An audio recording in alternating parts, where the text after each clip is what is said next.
Good morning everyone, welcome to our class. तो आज की क्लास में हम डिस्कस करने वाले सेटलमेंट एनालिसिस के लिए। अभी हमारे क्या यूनिट 5 स्टार्ट हमने किए थे। तो यूनिट जो हमारी 5 स्टार्ट हुई थी, जिसमें जनरली हमने किसके बारे में डिस्कस किया था, कंसोलिडेशन एंड कंप्रेसिबिलिटी में। तो कंसोलिडेशन एंड कंप्रेसिबिलिटी में जो भी डिफरेंस था, हमने वो चीजें यहाँ पे डिस्कस कर ली। फाइनली टॉपिक कंप्लीट हो गया। देन उसके बाद हमने क्या देखे थे, यहाँ पे वॉइड रेशियो और इफेक्टिव स्ट्रेस के बीच में क्या यहाँ पे कुछ, जैसे कि ए बी क्या है, ए बी के फॉर्मूले के बारे में डिस्कस किए थे। एंड सी भी हमारे पास जो कोफिशिएंट ऑफ कंसोलिडेशन होते हैं, ये भी हमने यहाँ पे पूरा टॉपिक पूरा कंप्लीट हो गया। फिर हमने यहाँ पे M B coefficient of volume change की डेफिनेशंस के बारे में देखा। देन उसके बाद हमने टर्जागिस थ्योरी के बारे में डिस्कस किया था कि जो टर्जागी साइंटिस्ट आए थे, इन्होंने क्या है, वन डायमेंशनल पैरामीटर्स के लिए थ्योरी दिए थे, जिसमें हम स्प्रिंग का यूज करते हैं। जो इसका एक्सपेरिमेंट था वो स्प्रिंग एनालॉजी पर बेस्ड था। तो ये सारे टॉपिक्स थे जिसमें हमने क्या, जो सॉइल होती है आइसोट्रॉपिक है, होमोजीनियस है। तो ये सारे इसके अजम्पशंस है और अजम्पशन से ही क्वेश्चन पूछे जाते हैं। तो ये टॉपिक हमारा सारा कंप्लीट हो गया है। देन उसके बाद आज की क्लास में हम डिस्कस करने वाले हैं क्या, सेटलमेंट एनालिसिस के लिए, कि सेटलमेंट एनालिसिस क्या होता है। जनरली यहाँ से क्वेश्चंस बनते हैं। तो हम थोड़ा सा क्या सेटलमेंट एनालिसिस के बारे में डिस्कस कर लेते हैं। तो जो सेटलमेंट है, settlement are the result of different types of compressibility. जो डिफरेंट टाइप्स की क्या जो कंप्रेसिबिलिटी होती है, इसका जो रिजल्ट आता है वही हमारे पास क्या कहलाता है, सेटलमेंट एनालिसिस। अब यहाँ हम जो फॉर्मूले के बारे में डिस्कस करने वाले, ये फॉर्मूला क्या एग्जाम में पूछा जाता है। तो एस इक्वल टू क्या होता है यहाँ पे, S I plus S S, और क्या होगा यहाँ पे एस सी, और क्या होता है एस एस। ठीक है। तो अब यहाँ पे हम इसके नोटेशंस के बारे में डिस्कस करेंगे, क्योंकि हमें नोटेशंस पता होगा तो ही हमारा क्वेश्चन सही होगा। तो जैसे कि एस क्या है यहाँ पे, टोटल सेटलमेंट। एस क्या है यहाँ पे, टोटल सेटलमेंट, टोटल सेटलमेंट। और अगर हम यहाँ पे एस आई के लिए बात करें, तो एस आई क्या कहलाता है, इनिशियल सेटलमेंट। एस आई क्या है, इनिशियल सेटलमेंट। और एस सी के लिए बात करें तो एस सी क्या, सेकेंडरी सेटलमेंट। एस सी क्या है, सेकेंडरी सेटलमेंट। ठीक है। और सेकेंडरी और एस एस हमारे पास क्या कहलाएगा यहाँ पे, सॉरी, जो एस है हमारे पास टोटल सेटलमेंट, और ऐसा है क्या, इनिशियल सेटलमेंट। और इनिशियल के बाद हमारा क्या आ जाएगा यहाँ पे, या तो सेटलमेंट बोलेंगे इसको, सेटलमेंट, या फिर इसको क्या बोलेंगे, primary settlement, primary primary settlement. ठीक है। नेक्स्ट हमारे पास एस एस क्या कहलाएगा, secondary, secondary settlement, secondary settlement. ठीक है। कंसोलिडेशन या प्राइमरी कंसोलिडेशन सेटलमेंट, या फिर सेकेंडरी सेटलमेंट। तो ये इसका फॉर्मूला है सेटलमेंट एनालिसिस का। जो इसका जो रिजल्ट आता है, ये हमने क्या बात किए थे यहाँ पे, कि जो कंप्रेसिबिलिटी है इस बेसिस पे, और फिर हमने इसके फॉर्मूले के बारे में डिस्कस किया। अब हम बात करने वाले हैं इनिशियल और जो इमीडिएट सेटलमेंट है उसके बारे में, ऐसा है। ठीक है। तो फर्स्ट हम यहाँ पे डिस्कस करेंगे ये कितने टाइप के होते हैं। इनिशियल, इनिशियल और इमीडिएट, इनिशियल और इमीडिएट, इमीडिएट सेटलमेंट। इनिशियल या फिर इमीडिएट सेटलमेंट, इसको किससे डिनोट किया जाता है, एस आई के थ्रू इसको डिनोट करती है। ठीक है।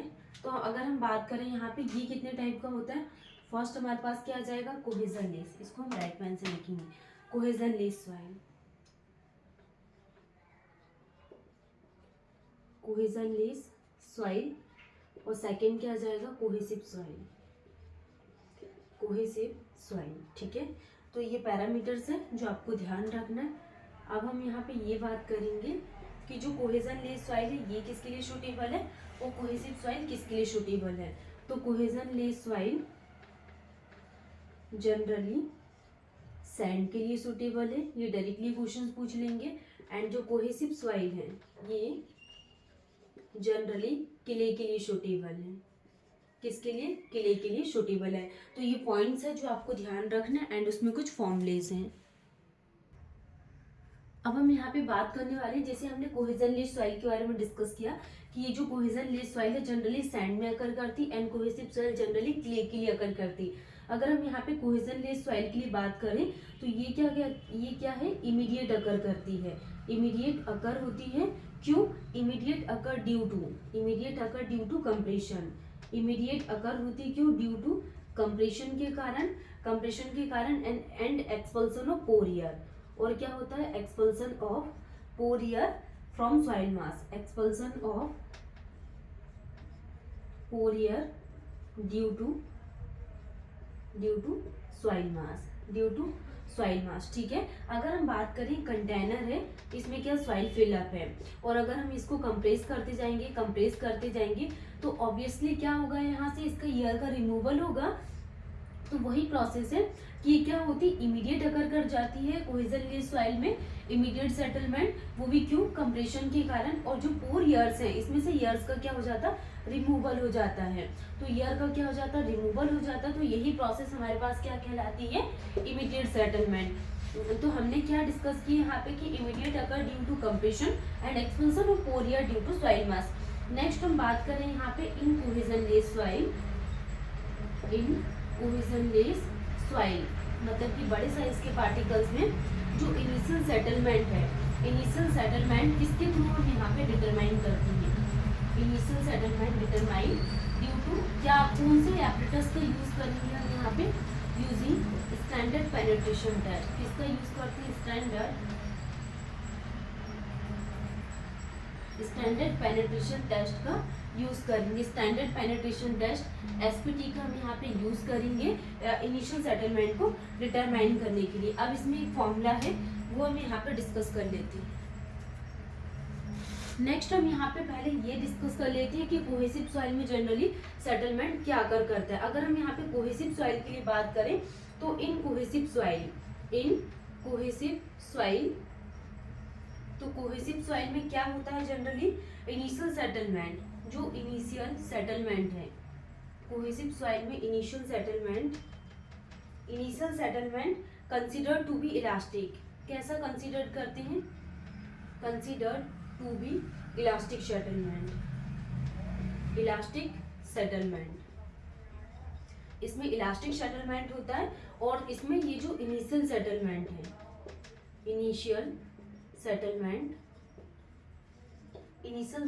क्या होता है, ब्लो रेक्टेंगुलर बेस फाउंडेशन, एक कोई रेक्टेंगुलर बेस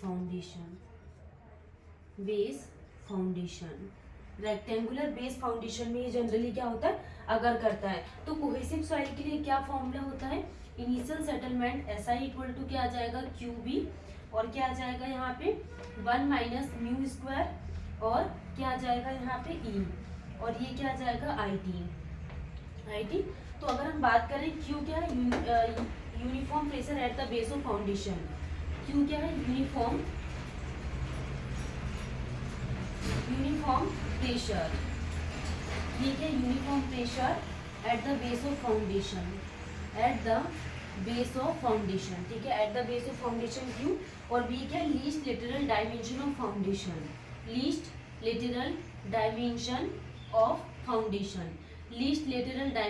फाउंडेशन, क्या कहलाता है, B।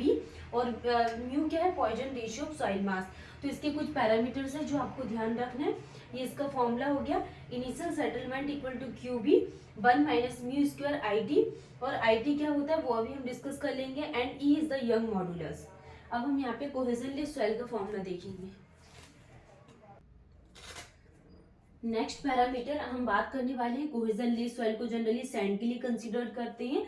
और तो अगर हम बात करें, ये इमीडिएट अकर करता है due to compression and expulsion of pore air due to soil mass. और जनरली अगर हम कोहेजन लेस सॉइल में बात करते हैं तो इसको किसके थ्रू, एसपीटी स्टैंडर्ड पेनिट्रेशन टेस्ट के थ्रू डिटरमाइन करते हैं। और इसमें जो फॉर्मूला हम यूज करते हैं वो initial settlement equal to H0। तो H0 क्या होता है हमारे पास, इनिशियल थिकनेस सॉइल लेयर। ये क्या है, initial thickness of soil layer, initial thickness of क्या है, सॉइल लेयर, ठीक है, सॉइल लेयर क्या, H0। और अगर हम यहाँ पे किसके लिए बात करें, CR क्या होता है, तो CR जनरली CS की अगर हम वैल्यू निकालेंगे तो CS इक्वल टू कितना आ जाएगा यहाँ पे, CR इंटू 1.5 डिवाइडेड बाय क्या आ जाएगा यहाँ पे सिग्मा 0 बार।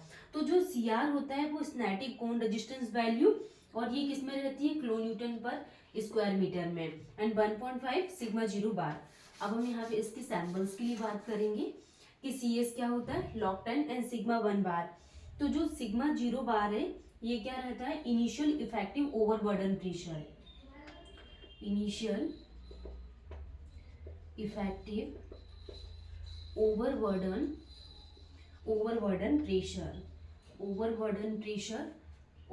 प्रेशर, और इसकी यूनिट भी क्या रहेगी, किलो न्यूटन पर स्क्वायर मीटर में। नेक्स्ट डेल सिग्मा बार क्या है, increase in effective stress at the centre of soil मास। तो ये कुछ इसके सैम्पल्स है जो हमने डिस्कस किए। अभी इसका एक और टॉपिक है वो हम यहाँ पे कंप्लीट कर लेते हैं, consolidation settlement. Generally consolidation settlement से क्वेश्चंस पूछे जाते हैं।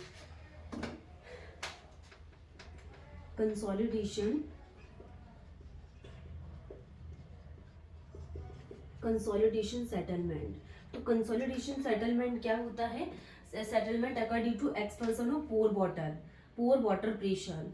तो ये किसके कारण, पोर वाटर प्रेशर के कारण क्या होता है, अकर करता है।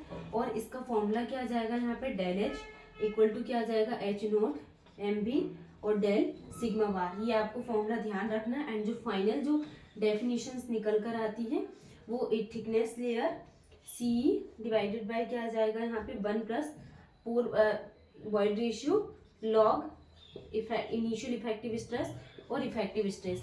ये फॉर्मूला है जो आपको ध्यान रखना है, ठीक है। नेक्स्ट क्लास में हम यहाँ पे जैसे राफ्ट फाउंडेशन है, सेलो फाउंडेशन है, उनके लिए कितनी वैल्यूज लेती हैं वो बहुत इंपॉर्टेंट क्लास है। तो लास्ट इस यूनिट 5 जो है हमारी, तो यूनिट 5 में हमारी लास्ट क्लास रहेगी। आज हम यहाँ पे इस टॉपिक को पूरा कंप्लीट कर देंगे, यूनिट कंप्लीट हो जाएगी। सिर्फ बचेगा आपके लिए क्या, रिवीजन। आपको क्या टाइम टू टाइम रिवीजन करना है एंड इसकी वैल्यूज को लिख लिख के देखना है, जो आपको काफी टाइम तक ध्यान रहेगा। प्लस आपको क्या टेस्ट लगाने एंड क्वेश्चंस प्रैक्टिस करना है। तो ये 3 चीजें बहुत जरूरी है। फर्स्ट आपको रिवीजन, टेस्ट, क्वेश्चन प्रैक्टिस, ठीक है।